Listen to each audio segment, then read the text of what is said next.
15 और 16 अक्टूबर को इस्लामाबाद में SCO, जिसको शंघाई कोऑपरेशन ऑर्गेनाइजेशन भी कहा जाता है, उसका हेड ऑफ गवर्नमेंट का समिट हुआ है, जिसमें हेड ऑफ गवर्नमेंट जो हैं SCO मेंबर कंट्रीज़ के वो आए। लेकिन इंडिया की तरफ से हेड ऑफ गवर्नमेंट नहीं थे, फॉरेन मिनिस्टर थे जयशंकर।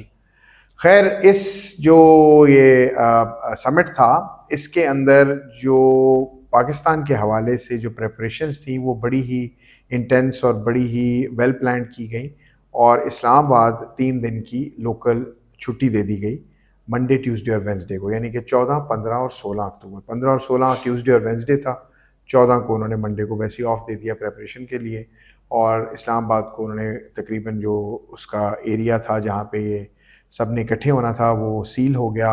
लॉ इन्फोर्समेंट एजेंसीज जो थी वो फुल हरकत में आ गई, और ये जो SCO का इवेंट है, पाकिस्तान ने इसको अब बोस्ट करा है कि पाकिस्तान ने इसको सक्सेसफुली होस्ट किया। तो दानियाल, ज़रा थोड़ा सा इंट्रोडक्शन कराएं SCO के बारे में। जी, thank you sir. Sir, SCO जो है एक बेसिकली रीजनल पॉलिटिकल, इकोनॉमिक और सिक्योरिटी अलायंस है, जो कि 2001 में फाउंड हुआ। इसमें बेसिकली ये जो मेंबर स्टेट्स होते हैं वो 3 मेन एरियाज में कोऑपरेट करते हैं, जिसमें regional security, trade and economics और काउंटर टेररिज्म पे फोकस करते हैं। इसमें 8 एक्टिव मेंबर स्टेट्स हैं, जिसमें China, Russia, India, Pakistan, Kazakhstan, Kyrgyzstan और ताजिकिस्तान एंड उज़्बेकिस्तान इंक्लूडेड हैं।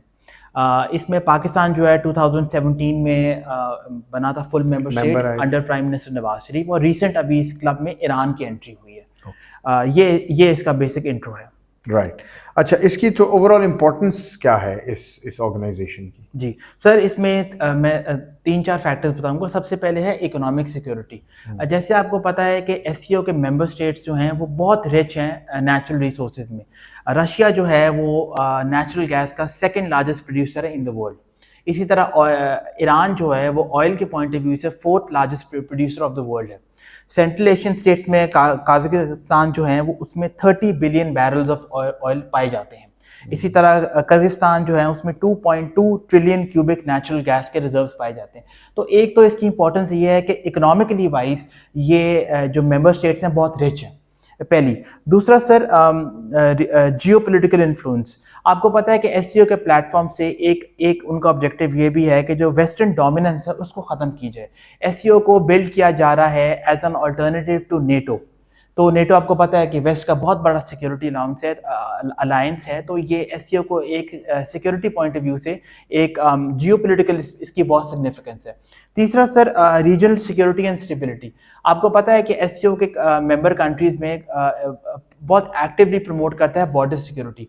कुछ ऑर्गेनाइजेशंस हैं, जिस तरह तहरीक-ए-तालिबान पाकिस्तान हो गई, या ईस्ट तुर्कमेनिस्तान इस्लामिक मूवमेंट हो गया, या अल-कायदा हो गया, वो इन सारे SCO मेंबर कंट्रीज़ को टेररिस्ट की थ्रेट्स होती हैं। तो SCO के मेंबर कंट्रीज़ की ये भी एक इंपॉर्टेंस है कि वो as a whole, as a group, in terrorist के अगेंस्ट या इन टेरर ऑर्गेनाइजेशन के खिलाफ एक नेटवर्क बिल्ड करें। तो इसमें इकोनॉमिक सिक्योरिटी और जियोपॉलिटिकल इन्फ्लुएंस के पॉइंट ऑफ व्यू से SCO is considered very important. Right. अच्छा, ये जो 15 और 16 अक्टूबर को इवेंट हुआ है, इसके ज़रा मेन पॉइंट्स बताएंगे क्या थे? सर, इसमें सबसे पहले तो इसकी सिग्निफिकेंस यहाँ से आप होल्ड कर सकते हैं कि इसमें इवेंट में रशिया और चाइना के प्राइम मिनिस्टर आए। अब आपको पता है कि हेड ऑफ गवर्नमेंट है, तो बहुत बड़ी अचीवमेंट है। इसके अलावा ताजिकिस्तान, उज़्बेकिस्तान और किर्गिस्तान की भी प्राइम मिनिस्टर्स आए। इंडिया के, जैसे आपने मेंशन किया कि प्राइम मिनिस्टर तो नहीं आ सके, बट उनके जो टॉप डिप्लोमेट थे जयशंकर, वो आए। ईरान के भी फर्स्ट वाइस प्रेसिडेंट ने आना था, बट आपको पता है कि मिडिल ईस्ट में टेंशन की वजह से उन्होंने बैकआउट किया, और Iran was represented by it's trade and external affairs minister. इसमें सर, इसमें जो हमने समिट देखा है उसमें 4 मेन पॉइंट्स डिस्कस हुए, जो मैं आपके सामने रखता हूँ। एक तो commitment to one belt one road. आपको पता है कि चाइना का ये one belt one road initiative है, जिसमें चाइना लिंक करता है अपना transport infrastructure project to the rest of the world. तो सारे मेंबर कंट्रीज़ ने ये एम्फसाइज किया कि वन बेल्ट वन रोड जो प्रोजेक्ट है वो कंटिन्यू करना चाहिए, और रेलवेज, ट्रांसपोर्ट, लॉजिस्टिक्स और अदर कम्युनिकेशन मेथड्स जो मोड है उसको इन्हांस करना चाहिए ऑल अक्रॉस SCO कंट्रीज। सबसे बड़ा उसका अनाउंसमेंट तो ये थी। दूसरा sir, establishment of SCO development fund. अब ये बहुत बड़ी अचीवमेंट है। आपको पता है कि वेस्ट एससीओ में, जैसा मैंने आपको मेंशन किया कि एससीओ की एक ये भी कमिटमेंट है कि जो वेस्ट का डोमिनेशन है वो ख़त्म किया जाए। तो उसका पहला स्टेप है कि ये एससीओ डेवलपमेंट फंड, जो कि एक बैंक की सूरत में अनाउंस हुआ है। अब ये बैंक जो है मेंबर कंट्रीज़ को लोन प्रोवाइड करेगा और एक्सटर्नल असिस्टेंस भी प्रोवाइड करेगा। अभी आपको पता है कि SCO member countries, Pakistan also, we rely on external assistance. जब ये फंड बन जाएगा तो हमें शायद आईएमएफ के पास जाने की ज़रूरत ना पड़े, हम यहाँ से असिस्टेंस ले सकते हैं, एससीओ डेवलपमेंट फंड। तो उसके रेलेवेंट अच्छी अनाउंसमेंट हुई है कि सारे मेंबर कंट्रीज़ ने अपनी इनपुट दी है और दिस इज़ अभी स्टार्ट तो नहीं हुआ but this is on its way to start. तो दूसरी तो सबसे बड़ी अचीवमेंट ये थी। तीसरा सर, सैंक्शंस। आपको पता है कि दो एससीओ कंट्रीज रशिया और Iran are under heavy sanctions from the west. तो एससीओ समिट में ये अनाउंस किया गया है कि जो ये यूनिलैटरल सैंक्शंस हैं इनको ख़त्म किया जाए, बिकॉज ये ट्रेड डिप्लोमेसी के अगेंस्ट जाते हैं। आपको पता है कि डब्ल्यूटीओ का भी का ये स्टांस है कि सैंक्शंस जो हैं are a deterrent to world trade. तो पाकिस्तान की जो सरबराही में ये एससीओ समिट हुआ, उन्होंने कैटेगोरिकली कहा है कि वेस्ट को सैंक्शंस वापस लेने चाहिए और रशिया और ईरान के साथ फ्री ट्रेड को एम्फसाइज करना चाहिए। तो एक ये भी खुशाइन बात है कि सारे एससीओ कंट्रीज़ ने ये बात प्रमोट की है। और चौथा सर, रीजनल सिक्योरिटी।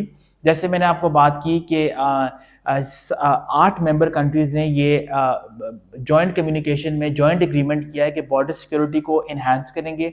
और उन्होंने कहा है कि जो कॉमन थ्रेट्स हैं जिसमें ETIM, East Turkmenistan Islamic movement, al Qaeda और TTP, ये they pose a threat to the security of SCO countries. और उन्होंने ये एम्फसाइज किया है कि हम एज अ होल इनके अगेंस्ट जाएंगे और अपनी कंट्रीज को सेफ रखेंगे।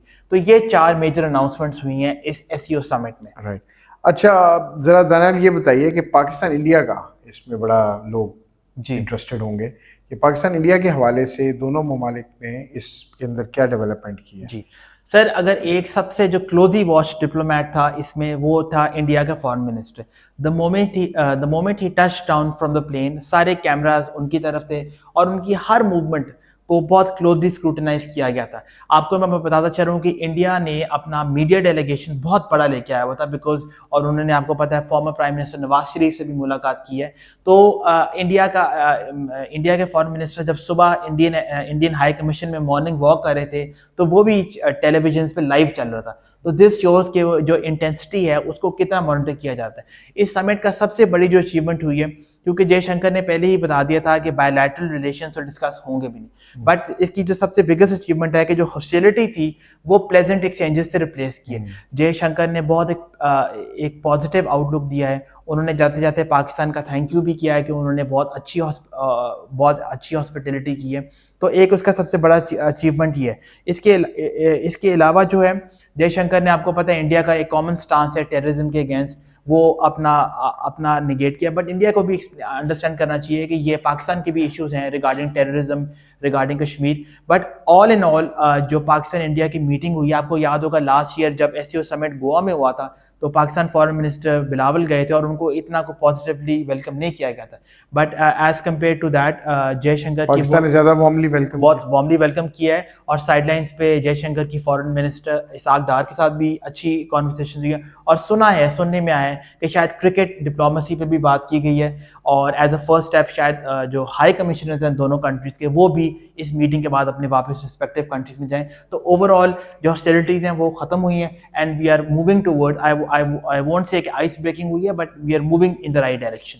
ओके, चलिए दानियाल, लास्ट फ्यू मिनट्स में ये ज़रा एनालिसिस कर दें इसका और समरी कर दें जी इस पूरे एससीओ इवेंट का। जी सर, सबसे पहले तो diplomatic master stroke bye Pakistan, इतनी बड़ी समिट होस्ट कर लेनी जिसमें 6 डिफरेंट कंट्रीज़ के प्राइम मिनिस्टर्स आए और सक्सेसफुली होस्ट करना। आपको पता है पाकिस्तान में इकोनॉमिक पॉलिटिकल इश्यूज आते हैं, उसके बावजूद बहुत बड़ी ये समिट होस्ट की।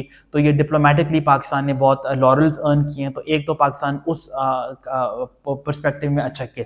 दूसरा सर, इकोनॉमिक पोटेंशियल की जैसे हमने बात की कि ये जो कंट्रीज़ हैं इनमें 1/4 ऑफ वर्ल्ड पॉपुलेशन है और मतलब इन्फिनिट इकोनॉमिक पोटेंशियल है। पाकिस्तान, आपको पता है, एक एनर्जी स्टाफ कंट्री है और तुर्कमेनिस्तान और बाकी सेंट्रल एशियन स्टेट्स बहुत अपॉर्चुनिटीज़ देती हैं पाकिस्तान को कि आप वहाँ एक्सप्लोर करें और इन्वेस्ट करें। उनके पास एनर्जी रिसोर्सेज हैं और वी नीड टू इन्वेस्ट। तो इकोनॉमिक पोटेंशियल से पाकिस्तान ने बहुत अच्छा किया कि सबको एंगेज किया। अब द वे फॉरवर्ड इज़ कि पाकिस्तान अपनी बायलैटरल एंगेजमेंट्स कंटिन्यू करें और जो अच्छा प्लेटफॉर्म हुआ है उसको कंटिन्यू करें। और तीसरा sir, pathway to economic prosperity. इस मीटिंग में अफ़गान तालिबान का इशू भी आया है और पाकिस्तान बीइंग, आपको पता है कि पाकिस्तान जैसे सैंडविच है अपनी स्ट्रेटेजिक लोकेशन की वजह से, तो सब कंट्रीज़ ने पाकिस्तान को लीड दी है कि आप अफ़गान तालिबान के साथ नेगोशिएट करें और play your part in bringing peace to the region. तो पाकिस्तान के पास एक बहुत बड़ी रिस्पॉन्सिबिलिटी है कि अफ़गान तालिबान के साथ नेगोशिएट करे, अपने इकोनॉमिक पोटेंशियल को एक्सप्लॉइट करे और जो इतनी बड़ी डिप्लोमेटिक विक्ट्री हासिल की है उस पर कंटिन्यू करे और hopefully in the coming few months and years we'll see कि एससीओ के प्लेटफॉर्म से पाकिस्तान की जो सक्सेसेस हैं वो डबल डाउन हो। राइट। व्यूअर्स, आपको पता होगा कि शंघाई जो है बेसिकली चाइना का दूसरा बड़ा शहर है और चाइना इसमें बहुत बड़ा रोल प्ले करता है एससीओ में। और अभी दानियाल ने वन बेल्ट वन रोड का जिक्र भी किया, जिसका अब नाम नया BRI है, बेल्ट एंड रोड इनिशिएटिव। क्योंकि वन बेल्ट वन रोड का नाम जो था ये कंफ्यूज करता था कि शायद एक बेल्ट और एक रोड है, बल्कि ये मल्टीपल बेल्ट्स और मल्टीपल रोड्स हैं जो निकलनी है चाइना के सिटी शियान से और ये रॉटरडैम तक, जो नीदरलैंड्स में है, वहाँ तक ये इसने कंप्लीट होना है। और इसके 140 से ज़्यादा ममालिक जो हैं वो मेंबर्स हैं और इस सेंचुरी को एशियन सेंचुरी भी कहा जाता है। तो इसलिए इन ममालिक की बड़ी इंपॉर्टेंस है। इनकी पॉपुलेशन का दानियाल ने जिक्र किया, इनकी रिसोर्सेज का जिक्र किया। ये मद्देनज़र रखते हुए India is the largest population right now on earth. India surpass कर चुका है चाइना को, China is the second largest. तो ये देखते हुए कि दुनिया की बहुत सारी पॉपुलेशन आबादी इन ममालिक में बसती है और रिसोर्सेज भी हैं, तो इस ऑर्गेनाइजेशन की इंपॉर्टेंस और ज़्यादा बढ़ती जा रही है। तो पाकिस्तान ने आई थिंक बहुत बड़ा मार्का मारा है इस हवाले से कि पाकिस्तान ने अपने इमेज को बिल्ड किया है ग्लोबल कमिटी ऑफ नेशंस में और सक्सेसफुली होल्ड किया और इंडिया के फॉरेन मिनिस्टर को भी सक्सेसफुली बुला लिया और उनको अच्छा होस्ट किया, जो उन्होंने मेंशन भी किया है। तो लेट्स होप कि ये एक अच्छा मल्टीलैटरल प्लेटफॉर्म जो है आगे मूव करेगा इकोनॉमिकली, पॉलिटिकली इस रीजन को इंटीग्रेट करने में और हमारे डिफरेंसेस को ओवरकम करने में। Thank you for watching this. Stay tuned for more joint tracks.